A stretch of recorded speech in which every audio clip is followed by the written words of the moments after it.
You will see success.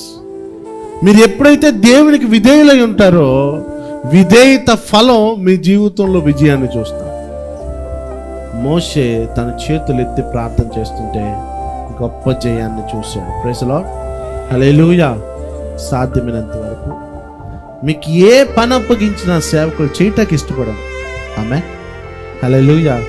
మీరు చేయటానికి ఇష్టపడండి. దాని ఫలం ఇక్కడ మీరు చూడరు. ఎక్కడ చూస్తారు? ఫీల్డ్లో చూస్తారు. దేవుని దగ్గర విధేయతగా ఉండటం వలన మీరు ఎక్కడ ఆశీర్వదించబడతారు? యుద్ధ భూమిలో ఆశీర్వదించబడతారు. మీ పోరాటంలో, మీ సమకాలికలో, మీ వ్యాపారంలో, మీ ఉద్యోగంలో ఎక్కడ మీరు పోరాటం ఎదుర్కొంటున్నారో ఆ పోరాటం ఎదుర్కొంటున్న దగ్గర విజయాన్ని చూస్తారు. So don't take for granted. ఎప్పుడు విధేయతగా ఉండటం నీ తేలిక తీసుకోబాకండి. మీరు విధేయతగా ఉండటం వల్ల మీరు ఫలం చూస్తున్నారని మర్చిపోవద్దు.